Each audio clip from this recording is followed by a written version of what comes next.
নমস্কার বন্ধুরা, এই বাংলা নলেজ শোতে আপনাদেরকে স্বাগত। তো বন্ধুরা, ইসরায়েল হামাস যুদ্ধ মাসের পর মাস ধরে চলছে এবং ইসরায়েলকে যথেষ্ট বেগ পেতে হচ্ছিল হামাস জঙ্গিদেরকে দমন করার জন্য। কারণ মানবাধিকার উল্লঙ্ঘনের নাম করে ইসরায়েলের ওপর সারা পৃথিবী থেকে প্রবল চাপ আসছিল যে ইসরায়েল নিরীহ প্যালেস্টাইনি নাগরিকদের ওপর অত্যাচার করছে এবং তাদের মৌলিক অধিকার কেড়ে নেওয়া হচ্ছে এবং হামাস জঙ্গিদের কার্যকলাপকে লঘু করে দেখানো হচ্ছিল। কিন্তু এই প্রবল চাপের মধ্যেও ইসরায়েল হামাসের বিরুদ্ধে যুদ্ধ চালিয়ে যাচ্ছে। আর এক্ষেত্রে ইসরায়েলকে চাপে ফেলার জন্য হামাস জঙ্গিরা যেটা করছে, ইসরায়েলের সাধারণ নাগরিকদের পণবন্দি করে ইসরায়েলের সরকারের বিরোধী পার্টিকে দিয়ে ইসরায়েলের প্রধানমন্ত্রী বেঞ্জামিন নেতানিয়াহুর ওপর প্রবল চাপ সৃষ্টি করা হচ্ছিল এবং তাতে হামাস জঙ্গিরা কিছুটা সফল হয়েছে, যার ফলে ইসরায়েলের ভেতরে সরকারের বিরুদ্ধে প্রবল বিরোধিতা শুরু হয়ে গেছে। কিন্তু ইসরায়েল চেষ্টা করছিল এই হামাস নামক ব্যাধিটিকে চিরতরে নির্মূল করতে এবং তা করার জন্য ইসরায়েলের প্রধানমন্ত্রী বেঞ্জামিন নেতানিয়াহু একটি চরম সিদ্ধান্ত নিয়ে নিলেন। আর এ বিষয়ে আমি বিস্তারিতভাবে আলোচনা করব। গাজা ভূখণ্ডের রাফা বর্ডার সংলগ্ন এলাকাটি গত কয়েক মাস ধরে হামাস জঙ্গিদের জন্য নিরাপদ আশ্রয়স্থল হয়ে উঠেছিল। কারণ গাজাতে ইসরায়েলি সেনাবাহিনীর ভয়ঙ্কর এয়ার স্ট্রাইক এবং স্থলবাহিনীর অপারেশনের ফলে লক্ষ লক্ষ প্যালেস্টাইনি প্রাণ ভয়ে রাফা বর্ডারের কাছে এসে শরণার্থী হিসাবে আশ্রয় নিয়েছিল এবং হামাস জঙ্গিরা ওই সাধারণ প্যালেস্টাইনিদের মধ্যে লুকিয়ে নিরাপদে ছিল এবং সেখান থেকে সন্তর্পণের জঙ্গি কার্যকলাপ চালাচ্ছিল। কিন্তু হামাস জঙ্গিদের সেই সুখের দিন খুব তাড়াতাড়ি শেষ হতে চলেছে। একটি খবর সামনে এসেছে যেটিতে বলা হচ্ছে ইসরায়েলি সেনাবাহিনী রাফা বর্ডার ক্রসিং এবং তার আশেপাশের এলাকাগুলিকে কবজা করে নিয়েছে আর সেখানে এই প্রথমবার ইসরায়েলের পতাকা উঠছে।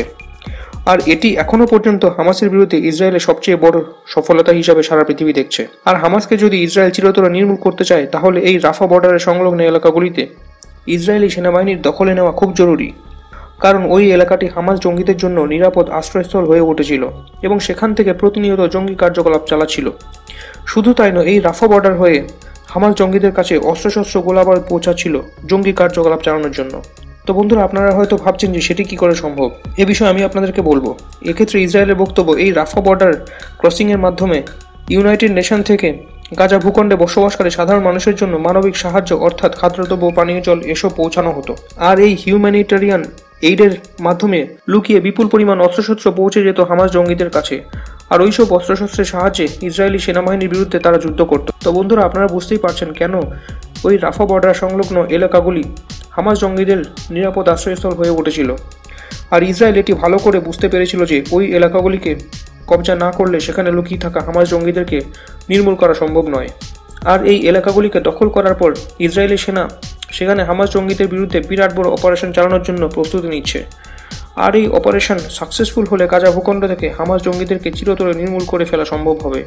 কিন্তু এই কাজটি করা ইসরায়েলের পক্ষে একেবারেই সহজ হবে না, কারণ হামাস জঙ্গিদেরকে নির্মূল করার জন্য অপারেশন চালালে সেখানকার অর্ধেক সাধারণ মানুষ মারা যাবে।